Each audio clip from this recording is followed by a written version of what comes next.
Have you ever considered how the invisible lines that divide nations can shape our identities and sometimes our conflicts? Let's begin by unraveling the enigma of nationalism. At its core, nationalism is a political ideology that emphasizes loyalty, devotion, or allegiance to a nation or nation-state. Yet, it's much more than a textbook definition. It's a sentiment that runs deep, a profound connection between a people and their homeland. Nationalism didn't just spring up overnight, it has deep roots in history, tracing back to centuries ago. The late 18th century, a period of political revolutions, saw the birth of nationalism as we know it today. The French Revolution, with its rallying cry of liberty, equality, fraternity, played a pivotal role in shaping this ideology. It emphasized the rights of citizens and the sovereignty of the nation, concepts that would shape the world for centuries to come. Fast forward to the 20th century. Nationalism became the driving force behind the decolonization movements in Africa, Asia, and the Middle East. Here, nationalism was not just a political ideology, it was a beacon of hope, a call to arms, a unifying force that brought people together to fight for their freedom, their rights, their very identity. But what does nationalism feel like on a personal level? Picture an old man in India, recounting tales of the struggle for independence, his eyes welling up with tears as he remembers the sacrifices made. Or a young woman in France whose heart swells with pride every time she hears La Marseillaise. These are the faces of nationalism, the individual stories that make up the larger narrative. However, like any powerful force, nationalism has its complexities. It can foster unity and a sense of belonging, but it can also sow seeds of division and conflict. It's a double-edged sword that can unite or divide depending on how it's wielded. Nationalism, a powerful force that can unite or divide, is as complex as the societies it shapes. Nationalism, like a coin, has two sides. How do we reconcile its capacity to both unite and divide? Nationalism, at its core, is a potent force that can bind people together under a common banner. It's a sense of shared destiny, a collective identity steeped in culture, language, and tradition. It can inspire immense pride and foster unity, as citizens rally together to celebrate their shared heritage, defend their homeland, or achieve common goals.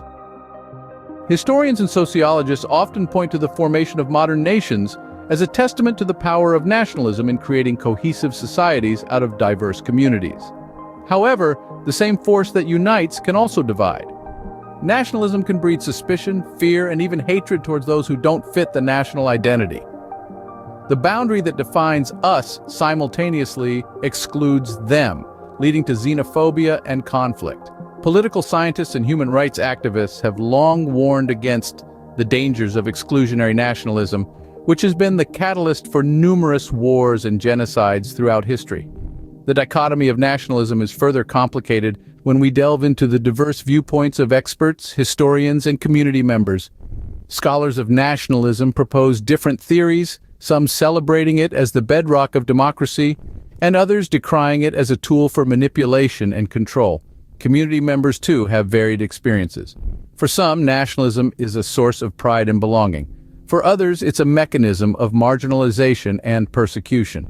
The dual faces of nationalism, a source of unity and a trigger for conflict, present us with a paradox to ponder. It's a reminder that as much as nationalism can be a force for good, it also carries the potential for harm.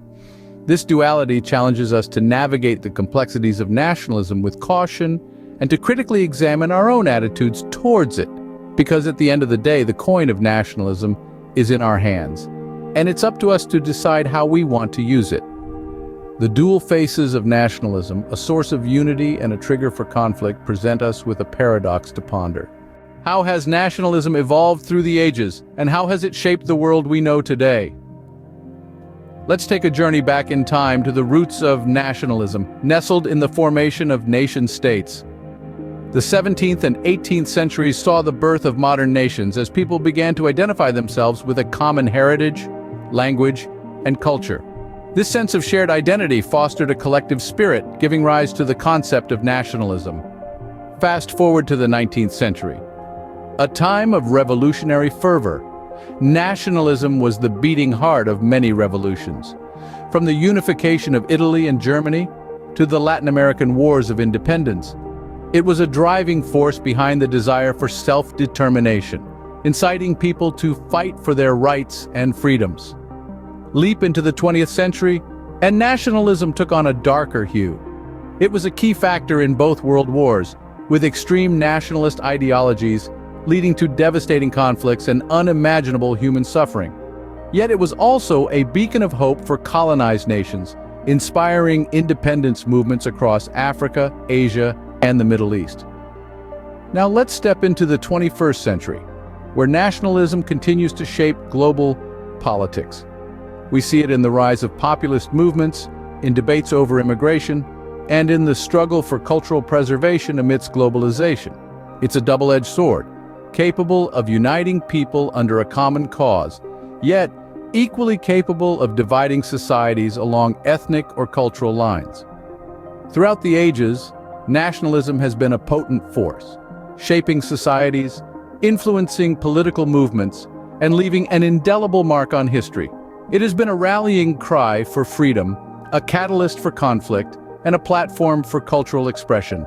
It's a complex, multifaceted concept that defies easy categorization, as varied as the nations it represents. Nationalism, a driving force through ages, continues to write history one nation at a time.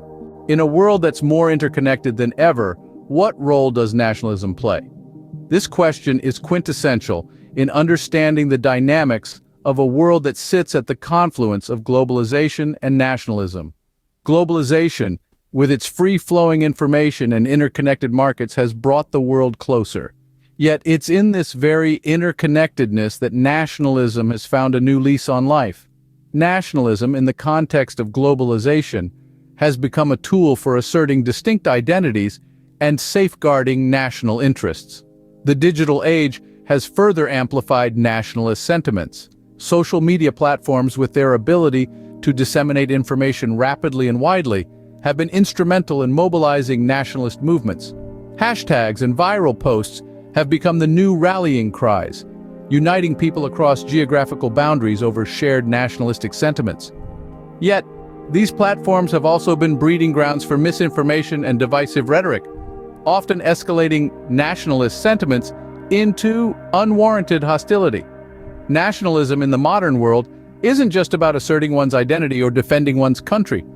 It's evolved into a complex phenomenon that encapsulates economic policies, political strategies, and cultural discourses. The rise of economic nationalism, for instance, is a testament to how nations are striving to protect their economies in an era of global competition. Nationalism is also influencing political landscapes. Politicians and parties are leveraging nationalist sentiments to rally support, often framing national interests as an imperative against the backdrop of global forces. As we look to the future, the question isn't whether nationalism will persist, but how it will evolve. Will it continue to be a source of unity, or will it further fuel division? Will it serve as a counterforce to globalization, or meld into a new form of global nationalism? Nationalism, in essence, is a reflection of our times, a product of our interconnected world, yet a reaction against it. It's an embodiment of the human need to belong, yet a manifestation of the divides that separate us. As the world shrinks and boundaries blur, nationalism continues to shape our identities and our conflicts. As we navigate this complex terrain, it's crucial to critically examine nationalism's many facets and understand its far-reaching implications. Are we prisoners of nationalism, or can we harness its power for good? This is a question we must all ask ourselves as we navigate the complex waters of national identity and affiliation. Nationalism, in its essence, is a double-edged sword. On one side, it fosters a sense of community, unity, and cultural identity. It gives us a sense of belonging, of being part of something larger than ourselves. However, on the flip side, it can also breed division, conflict, and xenophobia. It can create an us versus them mentality, drawing lines in the sand that can be difficult to erase. The challenge lies in finding a balance, in harnessing the positive attributes of nationalism while mitigating its potentially destructive effects. But how do we achieve this balance? How do we cultivate a sense of national pride without alienating others? How do we celebrate our unique cultural identities without falling into the trap of superiority or exclusivity? Perhaps the answer lies in dialogue, open, honest, and respectful conversation. A dialogue that seeks to understand, rather than to convince, that promotes empathy over antagonism. A dialogue that acknowledges our shared humanity, regardless of our national affiliations. In this dialogue, we must challenge our own beliefs and prejudices. We must question the narratives we've been fed, the stories we tell ourselves about who we are as a nation and who the other is. We must strive for a nationalism that is inclusive, that celebrates diversity, and that promotes unity in the face of division. This is not an easy task. It requires introspection, self-awareness, and a willingness to change. But if we want to move towards a world that is more understanding, more empathetic, and more united, it is a task we must undertake. Nationalism, an enigma that we continue to grapple with, invites us all to a dialogue that seeks understanding, empathy, and unity.